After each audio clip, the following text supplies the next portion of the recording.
Assalamualaikum warahmatullahi wabarakatuh. Selamat pagi. Perkenalkan, saya dengan Dr. Fida Rahmayani, spesialis saraf. Saya adalah staf pengajar di Fakultas Kedokteran Universitas Lampung, Rumah Sakit Umum Daerah Abdul Muluk. Pada kesempatan kali ini, kita akan mempelajari pemeriksaan sistem koordinasi dan keseimbangan.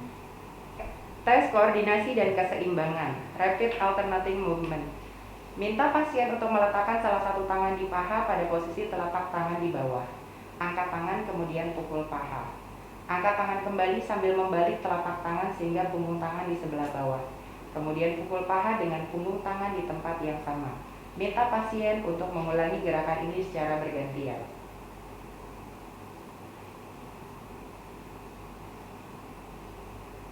Perhatikan kecepatan irama dan kelancaran gerakan.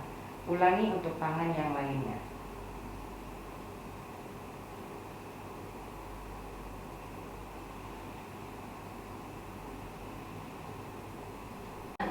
Minta pasien untuk menekan distal joint ibu jari dengan ujung jari telunjuk berulang-ulang secepat mungkin. Amati kecepatan, irama, dan kelancaran gerakan. Ulangi untuk tangan yang satunya. Tangan yang tidak dominan biasanya kurang baik dibandingkan yang dominan.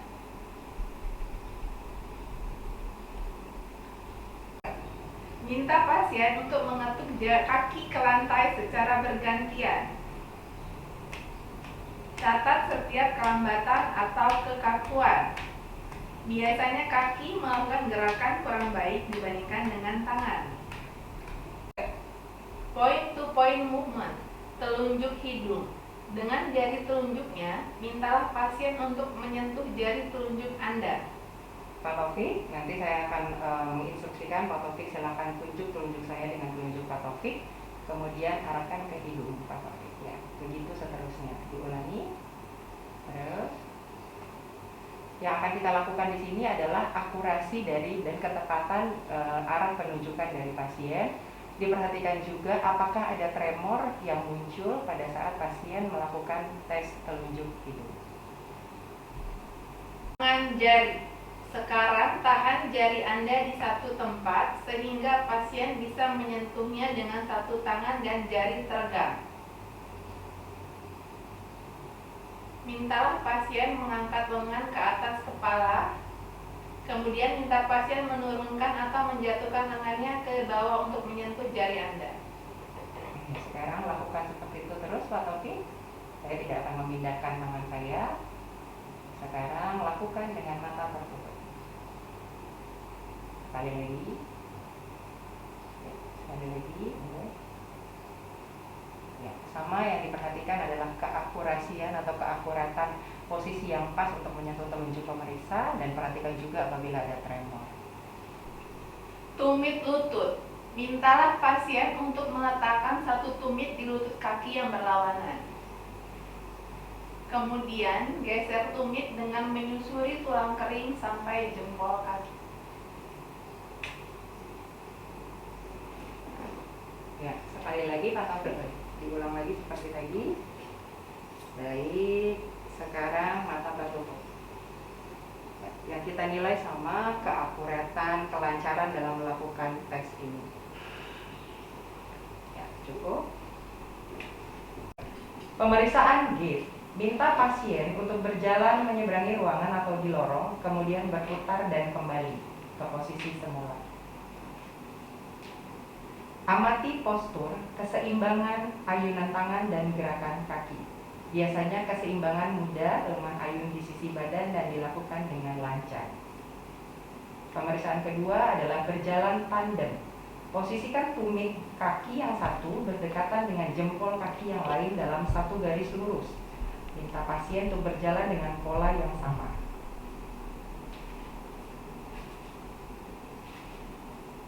Positif bila ada simpangan 30 derajat atau 1 meter.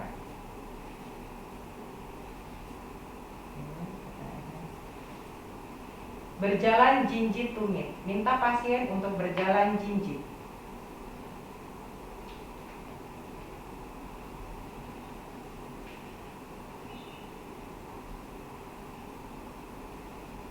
Kemudian minta pasien untuk berjalan dengan menggunakan tumit. Tes ini sensitif masing-masing untuk plantar fleksi dan dorsofleksi serta untuk tes keseimbangan. Melompat di tempat. Lakukan tes ini pada pasien yang tidak terlalu sakit. Minta pasien untuk jalan di tempat, tetapi saat menjejakkan kaki dilakukan sambil melompat.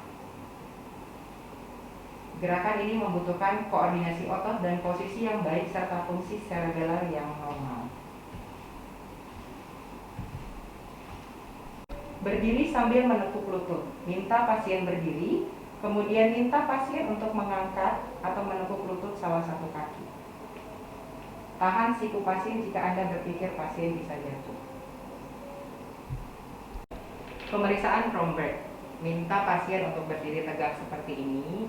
Ingat, pemeriksa harus berada di belakang pasien idealnya supaya menahan apabila satu ketika pasien mengalami gangguan atau terjatuh, pemeriksa sudah siap untuk menyelamatkan pasien di belakangnya. Rapatkan kedua kaki, jempol ketemu dengan jempol. Rapatkan lagi, rapatkan. Arah mata pandangan lurus ke depan.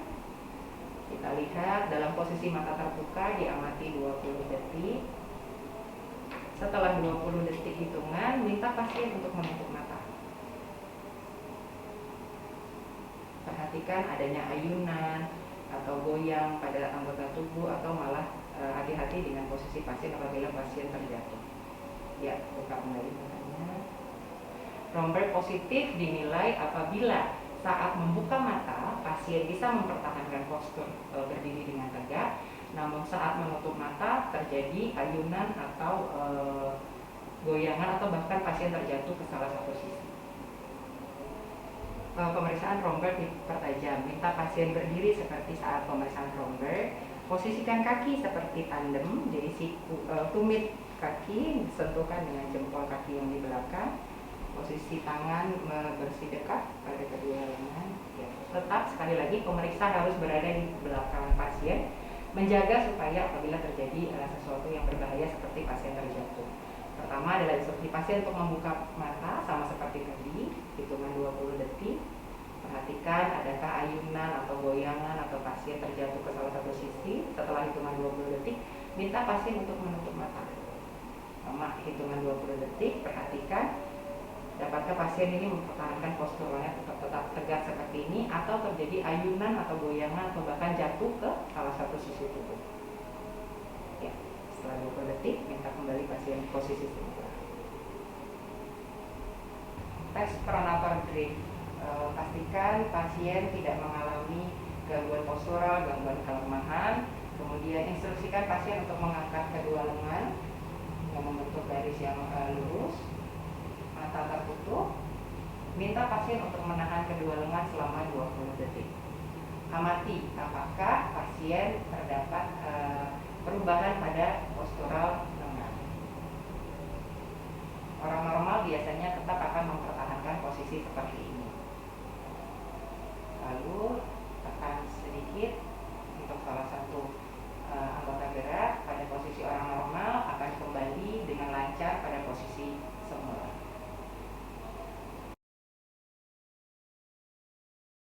Refleks demensia. Pada pemeriksaan refleks demensia ada dua refleks yang bisa kita uji. Yang pertama adalah refleks glabella, yang kedua adalah refleks palmomental.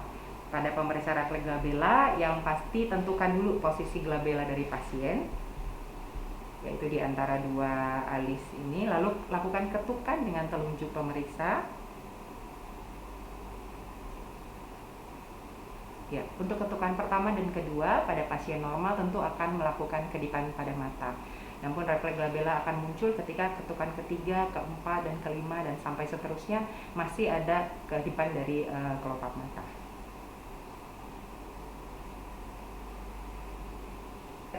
Refleks palmomental. Refleks palmomental dilakukan dengan melakukan goresan pada ujung yang tajam dari hemmer refleks pada daerah tenar kedua tangan. Nanti kita cobakan dari daerah proksimal ke distal. Lakukan goresan dari daerah proksimal ke distal. Respon yang ingin kita dapat adalah kontraksi dari otot mentalis ipsilateral atau sesisi dengan tenar yang kita lakukan pemeriksaan.